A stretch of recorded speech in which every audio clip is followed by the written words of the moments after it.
but I mean, serious about my intent at the time. And so I didn't actually want to let it go, to be honest. So it's something I worked on for about 3 years, and it was mine. And I hadn't shown any work for quite a long time, and all my contemporaries were showing work, and they were very visible. And I was just like locked away, like, and it became my whole life. It's sad, but it became my whole life.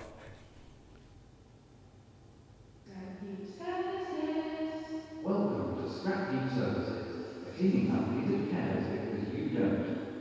It would seem that a prosperous society depends upon a minority of people being discarded.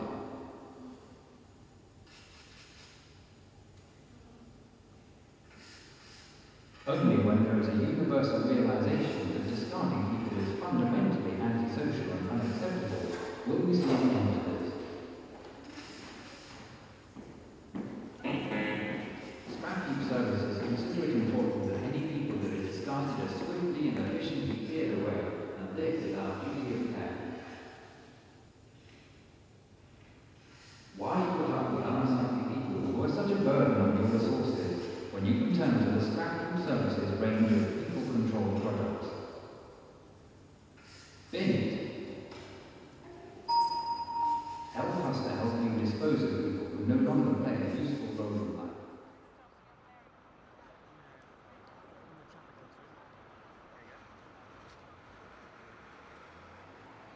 Well, Breakdown, well, it wasn't called Breakdown originally, it was called Michael Landy's Lifestyle.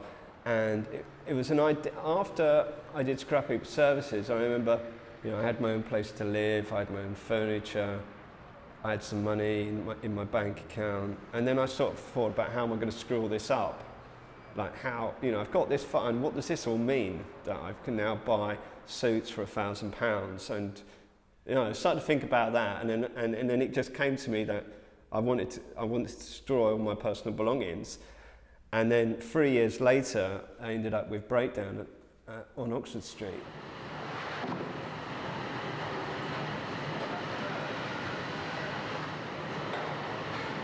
It was like a Scalextric set, and so it took like 10 minutes for one item to move around the whole circuit. And I split all my belongings into like 10 categories: artwork, furniture, electrical. MV was for motor vehicle. I can't remember the others, but basically, you know, we made a whole audit of my whole, you know, all my possessions basically, which took about a year to do.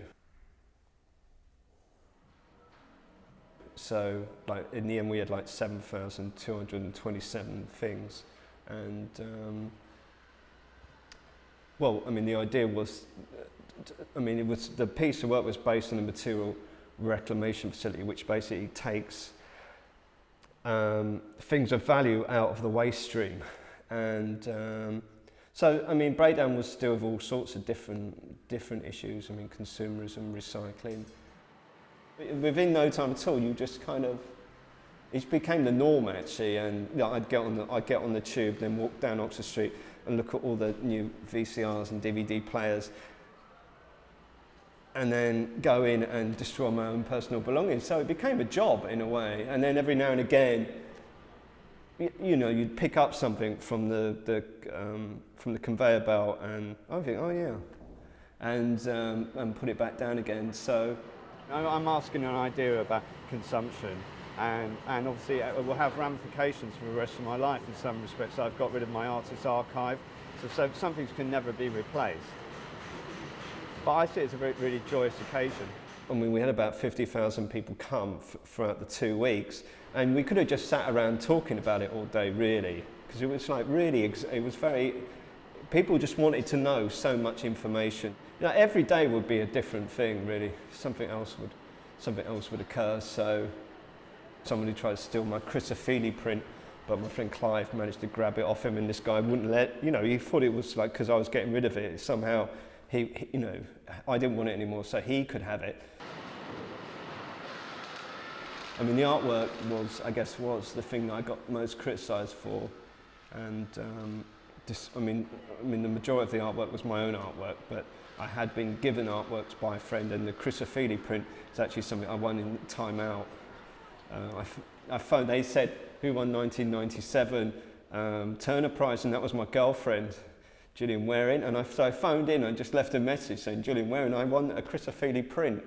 And about 2 years later, I just destroyed the Chrysophilia print. So it's like funny how things came round. Yeah, the most kind of precious things, the things that aren't the TV sets, they're not the radio sets, but yeah, things like, yeah, they are irreplaceable, and they are probably the hardest things to get rid of, but that's why they probably stay on conveyor belt much longer than the others. The others, they get a longer kind of life sentence than the others. To finance the exhibition, I'd agreed to sell some of the shredded and granulated things, but during the exhibition I decided that it was like I didn't want to turn up at somebody's house in years later and see a like shredded passport in some perspex box somewhere. So I decided to get rid of everything. So which meant actually I didn't end with nothing. I ended up with debts actually. That was the ironic thing. And so ultimately everything in the end went to landfill. Yeah, I call it Landyfill now. What did it feel like afterwards? I was actually a huge rush, actually. I had a huge,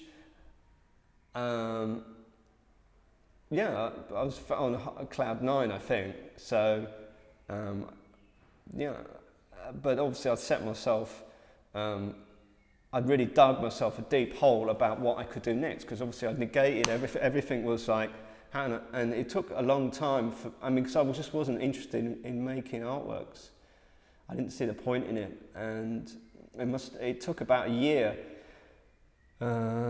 before I started to make work again. So I guess, you know, I try and dig myself a big hole every time I make work and then try and get myself out of it. But I mean, this time was because I guess I destroyed artworks as well.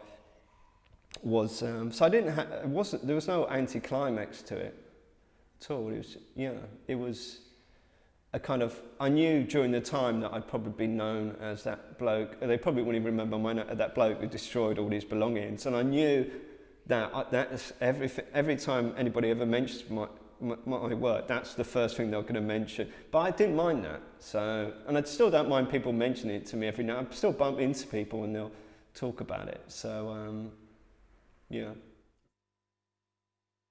What got me back? I guess having empathy for little dangly little weeds that grow in cracks in pavements. I guess I had some empathy for them, really.